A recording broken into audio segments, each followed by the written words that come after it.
एक समय की बात है। दूर किसी जंगल में कालू कौवा और नीलो चिड़िया रहा करते थे। वे नीलो चिड़िया और कालू कौवा आपस में बहुत अच्छे दोस्त थे। अरे कालू कौवे, कल मैंने तुम्हारे घर भोजन बनाकर भेजा था, तुम्हें वो भोजन कैसा लगा?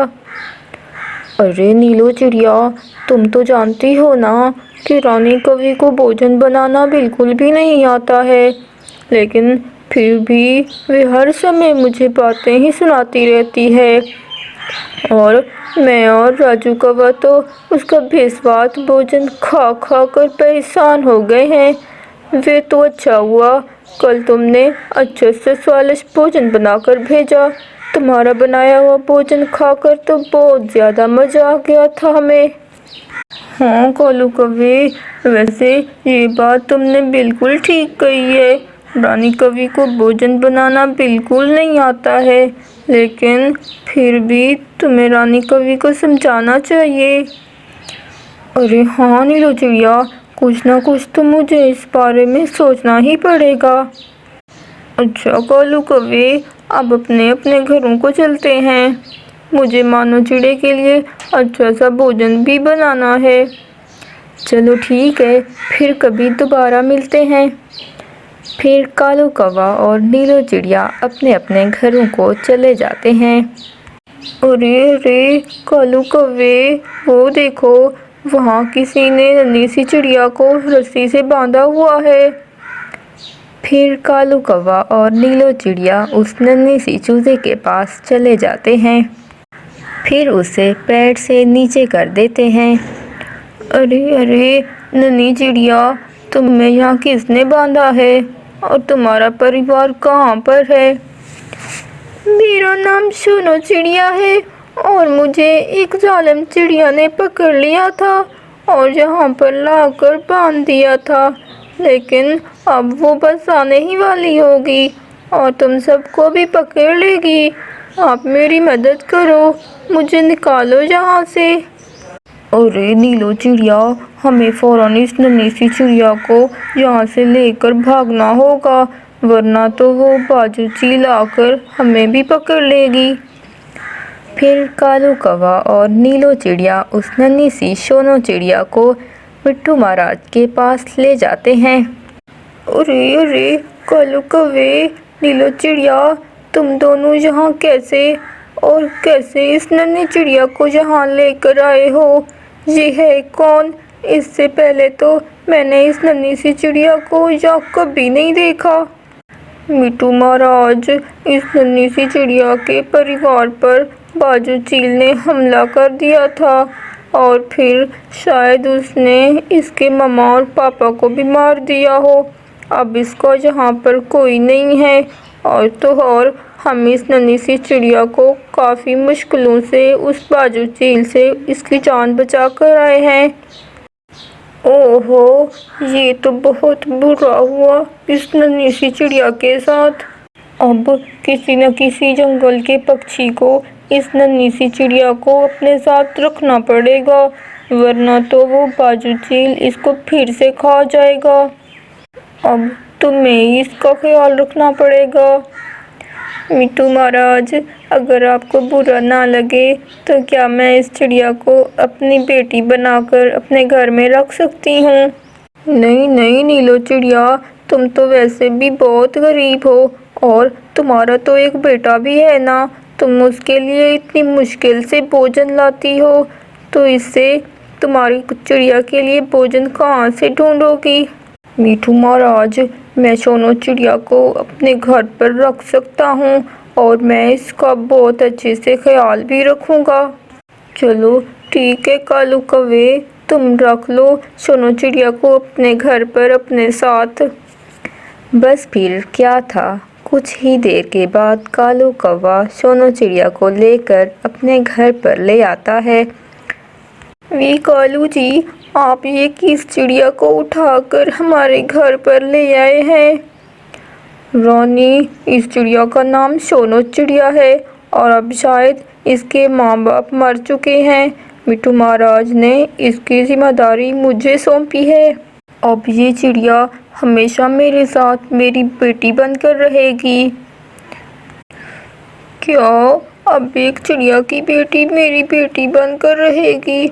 नहीं नहीं कालू जी, मैं इस चिड़िया की बच्ची को अपनी बेटी बनाकर नहीं रख सकती हूँ। चुप करो रानी, चुप करो तुम। मुझे तुम्हारी कोई बात नहीं सुननी। तुम्हें ज़रा सा भी एहसास नहीं है, एक नन्ही सी चिड़िया को अगर हम नहीं रखेंगे तो फिर नन्ही चिड़िया कहाँ जाएगी? मैं कुछ नहीं जानती हूँ, बस हमें इस नन्ही सी चिड़िया की जिम्मेदारी नहीं उठानी है। बस रानी, मैं तुम्हारी एक बात भी नहीं सुनूंगा। ये नन्ही चिड़िया अब हमारे घर पर ही रहेगी। और हाँ, तुम इसका बहुत अच्छे से ख्याल रखोगी। अगर तूने इसका अच्छे से ख्याल नहीं रखा तो मुझसे बुरा कोई नहीं होगा। बस फिर सोनो चिड़िया कालू कौवे को घर में रहने लगती है और रानी कौवी को मजबूरन सोनो चिड़िया को भी खाना खिलाना पड़ता है। चलो चलो महारानी चिड़िया, अब जरा मेरी बात सुनो। बहुत आराम हो गया है तुम्हें। चलो जल्दी से सारे घर की सफाई कर लो। ऐसे ही मुफ्त में तो मैं तुम्हें अपने घर में नहीं रहने दूंगी। जी जी कवि आंटी, मैं बस पूरे घर की साफ सफाई कर देती हूँ। बस आप गुस्सा ना कीजिए। बस फिर सोनो चिड़िया पूरे घर की साफ सफाई करने लगती है, परंतु एक दिन गलती से सफाई करते करते सोनो चिड़िया से मिट्टी का बर्तन टूटकर नीचे गिर जाता है। हाय रे सत्यानाश सत्यानाश, पहली बार काम किया और मेरा इतना बड़ा नुकसान कर दिया तूने। अब मैं तुम्हें नहीं छोड़ूंगी सोनो चिड़िया। फिर रानी कौवी सोनो चिड़िया को एक डंडे से मारने लगती है। मम्मा मम्मा, छोड़ दे सोनो चिड़िया को, इसमें इसकी कोई गलती नहीं है, ये तो बस गलती से टूट गया है। राजू कौवे, तुम इसकी तरफदारी मत करो, वरना इसके साथ साथ मैं तुम्हें भी बहुत मारूंगी। चलो निकलो यहाँ से तुम। रात हो जाती है। रानी कौवी कालू कौवे के सामने सोनो चिड़िया के साथ बहुत अच्छा बर्ताव करती है। रानी, मैं बहुत ज़्यादा खुश हूँ। अब तुमने दिल से सोनो चिड़िया को अपनी बेटी मान लिया है और इसका बहुत अच्छे से ख्याल भी रख रही हो। हाँ कालू जी, आप ठीक कह रहे हैं। अब ये सोनो चिड़िया भी मुझे अच्छी लगने लगी है और अब मैंने इसे अपनी बेटी मान लिया है। इसी तरह एक महीना गुजर जाता है। रानी कौवी सोनो चिड़िया से बहुत ज़्यादा तंग आ चुकी होती है। बस बस, अब बहुत हो गया। अब मैं इस सोनो चिड़िया को अपने घर में नहीं रहने दे सकती। बस अब तो मैं इसे अपने घर से ज़रूर निकाल के रहूँगी। मम्मा, सोनो चिड़िया तो सारा काम करती है, फिर आपको इससे क्या मसला है? राजू, तुम चुप करो। इस सोनो चिड़िया को तो मैं घर से बाहर निकाल ही दूँगी। और हाँ, राजू जी को तो मैं देख ही लूँगी। बस फिर गुस्से में रानी कौवी सोनो चिड़िया को अपने घर से बाहर निकाल देती है। ये सब उधर बैठी नीलो चिड़िया भी देख रही होती है। हाय हाय रानी बहन, आपने इतनी नन्ही चिड़िया पर इतना जुल्म किया है, कितना ज़्यादा खून निकल रहा है, पर अब तो तुम इसे अपने घर से भी निकाल रही हो। नीलो चिड़िया, अगर तुम्हें इस पर इतनी ज़्यादा दया आ रही है तो तुम इसे अपने घर अपने साथ रख लो ना, और मैं तो अब इसे अपने घर में कभी नहीं रखूँगी। तुम बहुत बुरी हो रानी कौवी, तुमने बिल्कुल भी अच्छा नहीं किया, परंतु अब मैं इस सोनो चिड़िया को अपने साथ अपने घर में रखूँगी। बस फिर नीलो चिड़िया उस सोनो चिड़िया को अपने साथ अपने घर ले जाती है। शाम को जब कालू कौवा नीलो चिड़िया के घर पर आता है तो नीलो चिड़िया उसे सारी बात बता देती है। देखो ना कालू कौवे, कितनी बुरी तरह से मारा है ना रानी कौवी ने सोनो चिड़िया को। रानी कौवी इतना बुरा करेगी, ये तो मैंने कभी नहीं सोचा था। अब तो मैं इसे नहीं छोड़ूंगा। कालू कौवा गुस्से में फौरन रानी कौवी के पास चला जाता है। रानी, तुमने सोनो चिड़िया के साथ कितना गलत किया है। तुम्हें ज़रा भी एहसास नहीं है तुमने कितनी छोटी सी नन्ही चिड़िया के साथ इतना जुल्म किया वो, और तुमने उसे इतनी बुरी तरह से मारा। मैं ही पागल था जो समझ रहा था कि तुमने सोनू चिड़िया को अपनी बेटी मान लिया है, पर अब तो सोनू चिड़िया के साथ तुमने कितना बुरा किया है। मेरी बात तो सुने कालू जी, नीलू चिड़िया झूठ बोल रही है, वो फालतू में मुझे फंसा रही है। नहीं पापा, मम्मा झूठ कह रही है, वो तो सोनू चिड़िया के साथ बहुत गलत करती थी और मम्मा ने ही सोनू चिड़िया को घर से बाहर निकाल दिया है।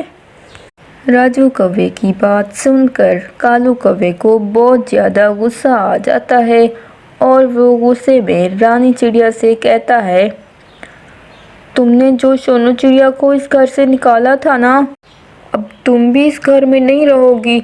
चलो निकलो अभी मेरे घर से। कालू जी मुझे माफ़ कर दें, मुझे माफ़ कर दें, मुझे इस घर से मत निकालिए। ये तुम्हें पहले सोचना चाहिए था। अब तुम्हारा मेरे और राजू कौवे से कोई लेना देना नहीं है। चलो निकलो अभी मेरे घर से। फिर कालू कौवा और रानी कौवी अपने घर से निकाल देता है। और वहीं दूसरी तरफ मिठू महाराज नीलू चिड़िया के पास एक चिड़ा और चिड़े को लेकर आते हैं। नीलू चिड़िया, एक खुशखबरी है, ये छोटी चिड़िया अनाथ नहीं है, इसके माता पिता ये दोनों पक्षी हैं। नीलू चिड़िया तुम्हारा बहुत बहुत शुक्रिया, तुमने हमारी बच्ची का ख्याल रखा, लेकिन इससे ये चोट कैसे लगी। नीलू चिड़िया रानी कौवी की सारी बात उन दोनों को बता देती है। उस जालिम कौवी ने मेरी बच्ची पर कितना जुल्म किया है, पर अब और नहीं, अब मैं अपनी बेटी को अपने घर अपने साथ लेकर जा रही हूँ। इस तरह से उस सोनू चिड़िया को अपने मामा बाबा मिल जाते हैं और नीलू चिड़िया भी बहुत ज़्यादा खुश हो जाती है। तो अगर आपको ये कहानी, जंगल में बहुत सारे पंछी रहते थे, उसी जंगल में कालू कौवे का परिवार भी रहता था। उनका एक बेटा राजू भी था, लेकिन कालू कौवा और रानी कौवी अपने बेटे राजू कौवे को किसी भी बात पर नहीं डांटते थे। इसी कारण ही राजू कौवा बहुत ज़्यादा बिगड़ गया था। अरे अरे कालू कौवे, आज मैं राजू कौवे को नहीं छोड़ूंगी, इसे इतना मारूंगी कि इसका पर तोड़ दूंगी, जैसे कि इसने मेरे बेटे का पर तोड़ा है। अरे बुलबुल